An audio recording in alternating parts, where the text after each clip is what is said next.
and I've learned how the press works. And I've learned what off the record means. I've learned what background means. I've learned these principles. I said, look, I don't have time to be, nor, do I aspire to be a full-time journalist. But I said, for the things I do, I want to try to do a good job. And when I'm doing this, I'm trying to be a real independent journalist. And frankly, I'm not the best at it. I'm not a great writer. I'll screw some stuff up or whatever it is. Bob, you know what it is? It's about being intellectually honest. Folks, I've got Bob Crystal Ball, a legend on Twitter right now. This guy popped up on everyone's radar when the magic 100% accurate came up from Phil Mickelson. That's when everyone started turning to Bob the Crystal Ball for what's going on in the world of golf when the golf journalists refuse to do their job. Thank you for having me. Yeah, I'm really excited to be here and talk with you today, and I appreciate the opportunity.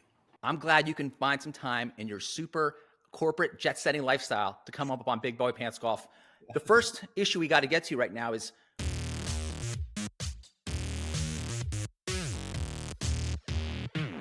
as this whole Jon Rahm thing is kicking off, and we know that these PGA Tour side guys, the media, the establishment, keeps coming up with new narratives. So I've got the latest one for you right now. Host and producer of Golf Talk Canada, also host of PGA Tour Live.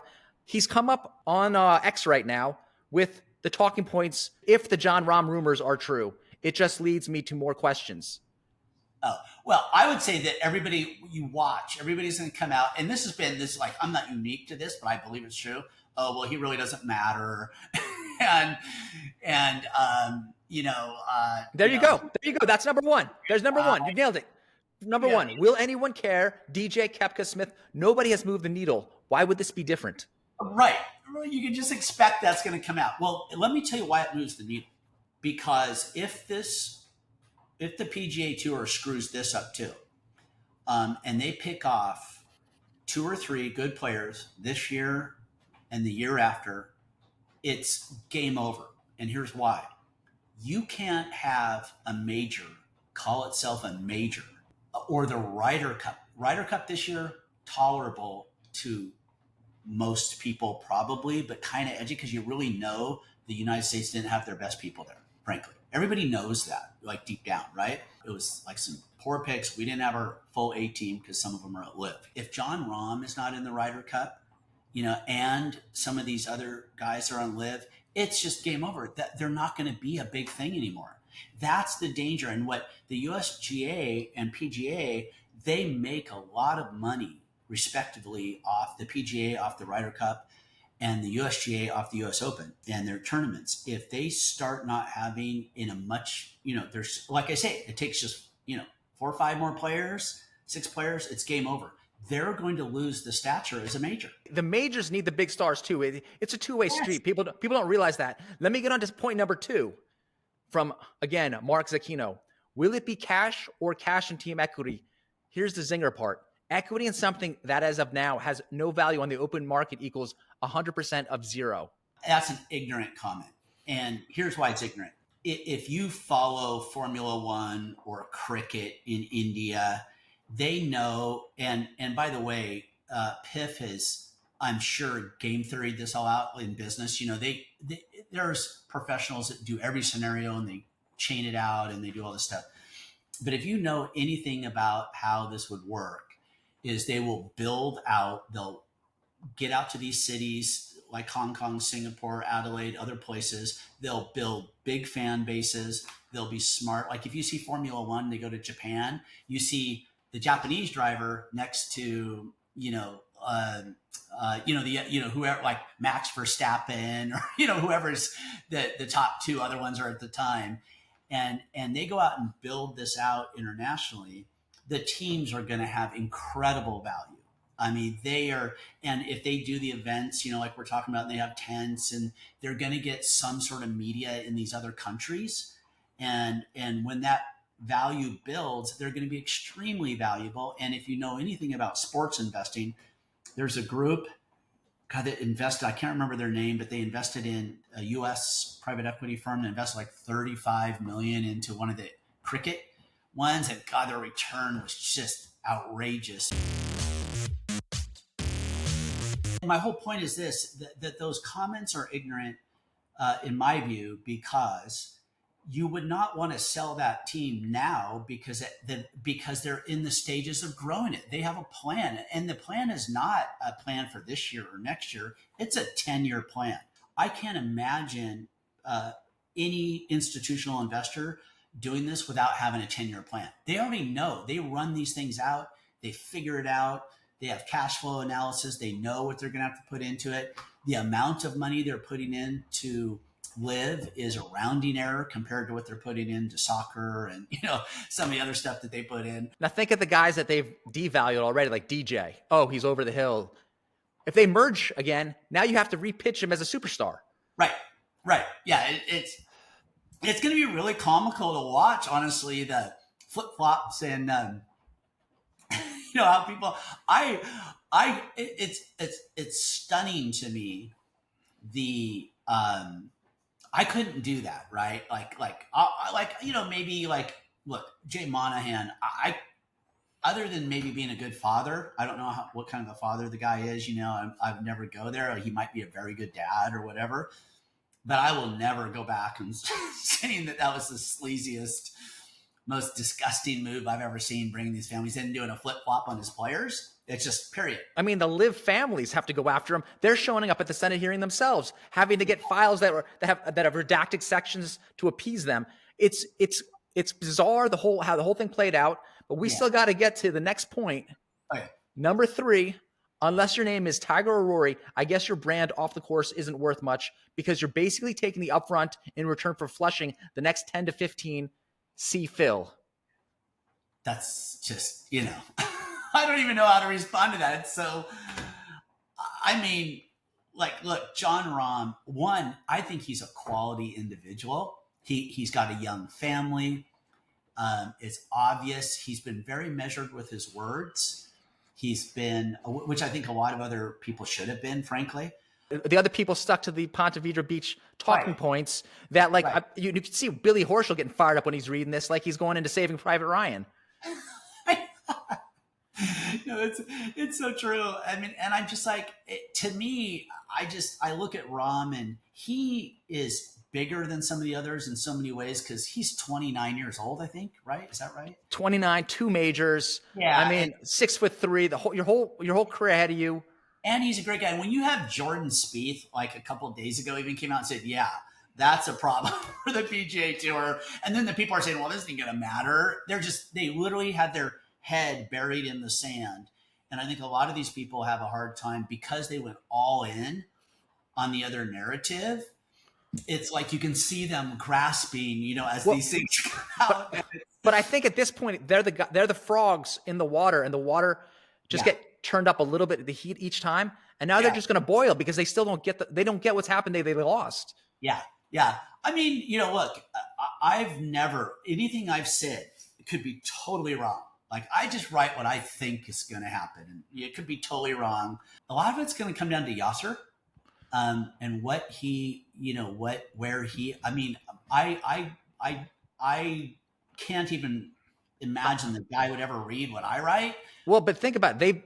The whole Saudi side has kind of been insulted the whole time. Yeah. And I don't know what he does, but in my view, I don't think he has to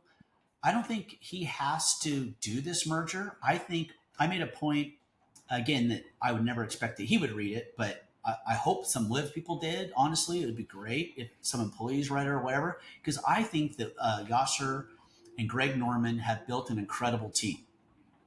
And I think they've had to do things the hard way because they were blocked from vendors and all this other stuff that we've read about. And when you do something the hard way and you build it up yourself from the ground up, you develop a much stronger team.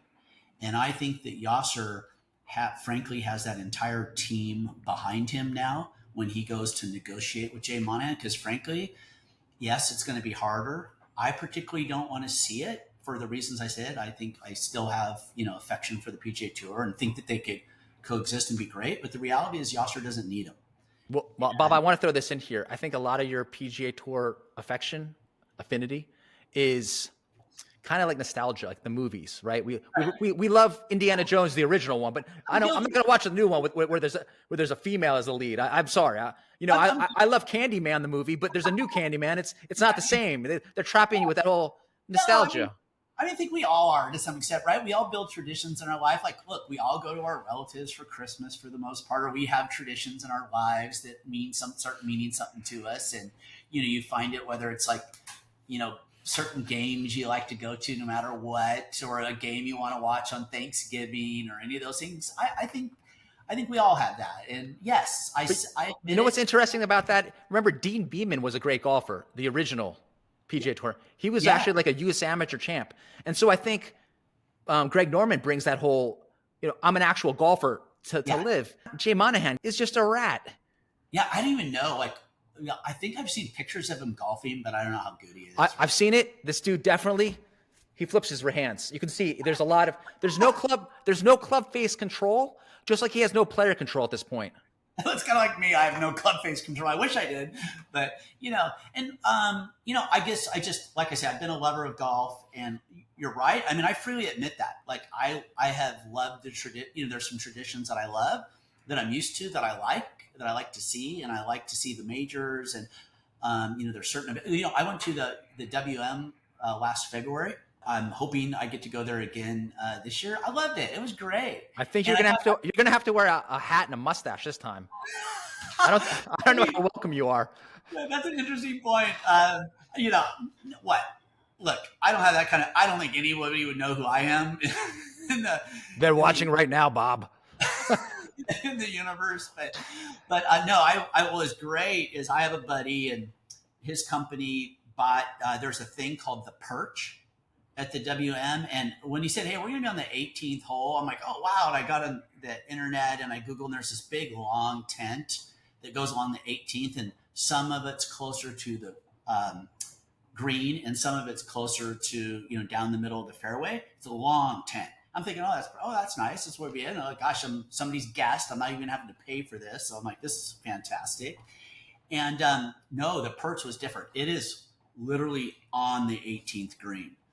And, I just had a fantastic time. There was a great vibe. People, you see people are running around and, troublemaking, and, the merch tent was, God, if you saw how much merchandise they were selling out there, I said, this is a money machine. Well, wasn't the WM the tournament where the guy had the streaked onto the green with the 19th hole on his back, and there was like an arrow pointing on his back? I think that was also. I've seen one where a guy was streaking. He was completely blotted. He was like a tranquil, and he's running around. He finally just flopped over, and that was it. I don't know. They didn't even show us anything giving up to him, but I actually really enjoyed the event, and so I'm guilty. I love some of those PGA. I'm not going to hold it against you. I've gone to the Shriners and stuff here a couple of years ago. Bob, we got one more little prong to get through. Yeah. Number 4, how can two sides be negotiating in good faith while one side is poaching players? That's the last part of this new narrative list. I think I have a really clear answer to that. Jay Monahan, again, a guy who I think is a dirty player, in my view. In Jersey, we just say scumbag. Yeah, exactly. And, he's continued to manipulate OWGR points, right? They say it's okay for PGA players to go into the LIV event. And in my view, looking from the outside, that's a shot over the bow of Yasser Al-Rumayyan. And in my view, Yasser came back at him with a missile and hit him in the broadside because it's a smart negotiating tactic. And he's making really clear to him, before they meet this week that, oh yeah, you're going to do that to me. Well, here's my answer. And I will continue to do this until I bury you. And if I was on, that negotiating side and I had that kind of money, that the idea that he's still toying with those rinky dink kind of things, I think that it was a real smart negotiating ploy to have back at him. And I think it all fits in. Whether a merger of commercial interest gets done or not, that's a great shot back, but I think it's a broadside. And if it merges, it's no harm, no foul, because he's going to get the money anyway, and he's going to have he's going to be playing on that circuit. And I again think that the LIV should be the elevated events. We should have 4 or 5. That take the place of the ones they're going to have to get rid of that they can't afford. You have all the tours are going to they're going to want to play up to that, and they may call it something different. They may call it PGA League or what, who knows. But it's really the teams, and that's LIV, the value there, and I think they're all going to be playing up to it. And I think it was a good negotiating tactic. This may go a little too conspiratorial, but with the Jon Rahm situation, it may be timed like it is, because it's a negotiating tactic. But part of me wondered, is this Jon Rahm playing? Has Jon Rahm decided that he's going to make these two? Is part of his calculation, will this force him to get a deal done? I don't know if he goes that far into it, but if you think about it, he, by his timing of this, would wield an immense amount of power to see that a deal gets done. Because if they're at the table and Jay Monahan knows that Rahm's going to go, I think that brings him closer to making a deal. If he's smart, it would. And I wonder how much Rahm knows that. And being the good guy that he is, if I wanted to see peace and I wanted to see something happen and I knew I had that kind of power, I wonder if he knows. I mean, I wonder if that's part of his calculation, that he hopes that this will actually bring the sides together. So my theory on that is that Jon Rahm's calculation probably involves the numbers 300 million or 600 million. He's not giving that up to say, hey, like, you're such a great personality, Jordan Spieth. I'd miss you. No one thinks that about Jordan Spieth's personality. Yeah. I mean, it could be just, it's my altruistic view coming out. Maybe, I don't know. Well, enjoy the latest Indiana Jones on that one. Yeah. Boom, folks. We just heard it straight from the horse's mouth. Bob Crystal Ball, thank you so much for being on this episode of Big Boy Pants Golf. I loved it. Thank you.